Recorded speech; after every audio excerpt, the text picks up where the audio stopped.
ભાવનગર જિલ્લાના મહુવા નજીક આવેલા ગામના ખેડૂત મગફળીની પ્રાકૃતિક ખેતી કરી તેના શીંગ તેલનું સુરત સુધી કરે છે વેચાણ। મારું નામ ફૂકણ હિપાભાઈ બાલુભાઈ, ગામ તાવેડા, તાલુકો મહુવા, જિલ્લો ભાવનગર, સૌરાષ્ટ્ર। મેં 11 ધોરણ સુધી અભ્યાસ કરેલો છે। મારી ઉંમર અત્યારે 44 વર્ષની છે। તમે પ્રાકૃતિક ખેતી કરો છો, શું છે પ્રાકૃતિક ખેતીમાં? પ્રાકૃતિક ખેતીમાં મેં મગફળી વાવેલી છે। પાયામાં ઘન જીવામૃત, બીજા અમૃત, પછી આપણે સુસ્યા પ્રકારની જીવાતો માટે અગ્નિસ્ત્ર, બ્રહ્માસ્ત્ર એવું બધો અમે ઉપયોગ કરીએ છીએ। કેટલા વીઘામાં મગફળીનું વાવેતર છે? મારે 21 વીઘામાં મગફળીનું વાવેતર કરેલું છે। બસ એની માવજત આપણે આ સુસ્યા પ્રકારની જીવાત માટે આપણા અસ્ત્રો બધા વાપરીએ છીએ।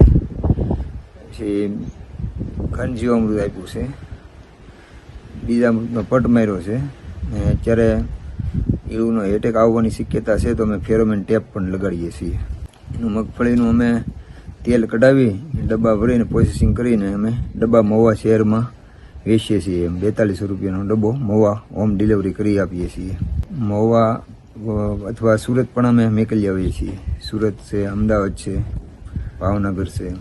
પ્રાકૃતિક ખેતી માટે અમે અન્ય ખેડૂતોને એમ કહીએ કે ભાઈ 2.5 વીઘાનું તમે કરો પ્રાકૃતિક ખેતી। થોડુંક આ પ્રાકૃતિક ખેતી કરવી થોડીક કઠિન છે, પણ જો ઘરનો બધા ગાયો હોય, ઘરના બધા ફેમિલી હોય તો જીવામૃત આપો એટલે બધું ઉત્પાદન પણ સારું આવે છે।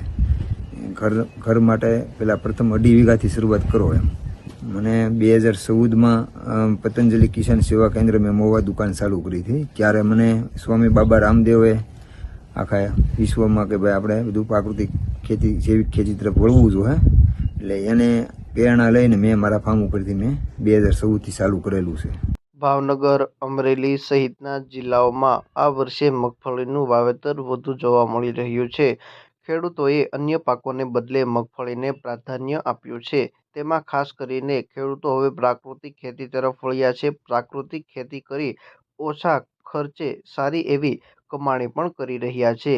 ભાવનગર જિલ્લાના મહુવા તાલુકાના તાવેડા ગામમાં રહેતા ખેડૂત ફૂકણ હિપાભાઈ બાલુભાઈ, જેઓએ 11 ધોરણ સુધી અભ્યાસ કર્યો છે, હાલ તેઓની ઉંમર 44 વર્ષ છે।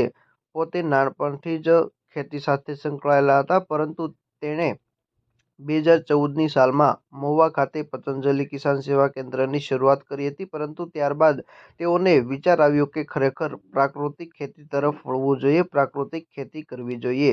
ત્યારબાદ હાલ તેઓ છેલ્લા 10 વર્ષથી પ્રાકૃતિક ખેતી કરી રહ્યા છે।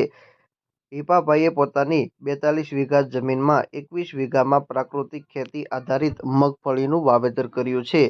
મગફળીનો પાક આવ્યા બાદ તેઓ મગફળીનું તેલ કઢાવી પ્રોસેસિંગ કરી તેલના ડબ્બા ભરી શીંગ તેલનું વેચાણ સુરત, અમદાવાદ, ભાવનગર તેમજ મહુવામાં હોમ ડિલિવરી કરે છે।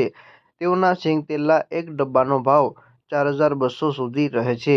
શીંગ તેલ પ્રાકૃતિક મગફળીનું હોવાના કારણે તેની માંગ પણ સારી છે અને પોતે સારી એવી કમાણી કરી રહ્યા છે। આમ આ ખેડૂત અન્ય ખેડૂતો માટે પ્રેરણારૂપ બન્યા છે। અન્ય ખેડૂતોને પ્રાકૃતિક ખેતી બાબતે સંદેશ આપતા ખેડૂતે જણાવ્યું કે ખેડૂત મિત્રો પ્રાકૃતિક ખેતીની શરૂઆત કરે અને ઘરની ગાયો હોય, પશુપાલન હોય, જેના થકી ખેતીમાં જીવામૃત આપે તો સારું એવું ઉત્પાદન મળી રહે છે।